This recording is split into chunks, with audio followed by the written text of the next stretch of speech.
बाहेर खूप जास्त पाऊस पडत होता आणि वातावरणही अगदी छान होतं. तर चला आज बनवूया चिकनचा रस्सा. त्यासाठी आपल्याला लागणार आहे चिकन, ज्याला मी वॉश करून हळद मीठ लावून ठेवलं होतं. त्यामध्ये मी ॲड करते अद्रक लसूणची पेस्ट, 5 मोठे चमचे दही, 1 मोठा चमचा मोहरीचं तेल म्हणजेच मस्टर्ड ऑइल, 2 मोठे चमचे घरचा मसाला, 1 चमचा गरम मसाला, 2 चमचा चिकन मसाला, 1 चमचा काश्मीरी लाल मिरची पावडर, हाफ लाईम ज्यूस, खूप सारी कोथिंबीर आणि उभ्या चिरलेल्या 2 हिरव्या मिरच्या. हे सगळं एकत्र मिक्स करून घ्या आणि मिनिमम 1 तासासाठी मॅरिनेट करायला ठेवून द्या. आता चिकन बनवण्यासाठी आपल्याला लागणार आहे 4 मोठे चमचे तेल आणि त्यात मी टाकते 2 छोटे चमचे साजूक तूप. त्यानंतर मी ॲड करते 2 तेजपत्ता, थोडेसे खडे मसाले आणि 2 मोठे उभे चिरलेले कांदे. कांदे गोल्डन ब्राऊन झाल्यानंतर त्यात आपण टाकणार आहोत हाफ टोमॅटो आणि एक पेस्ट टाकणार आहोत, ज्यामध्ये मी घेतलं होतं खोबरं, अद्रक, लसूण आणि कोथिंबीर. हे मिक्सरमध्ये बारीक पेस्ट करून घेतली होती. ती ॲड आपण त्याच्या करणार आहोत, जेणेकरून रस्सा आपला एकदम घट्ट होऊन जाईल.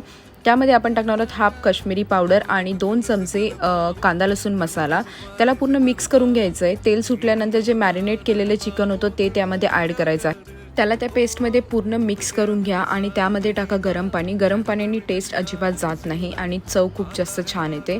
खूप मस्त झालं होतं असं चिकन आणि सर्वांना खूप जास्त आवडलं. तुम्हीसुद्धा एकदा नक्की ट्राय करू शकता. तर असा होता माझा दिवस. भेटूया नेक्स्ट ब्लॉगमध्ये. Till then bye bye and take care.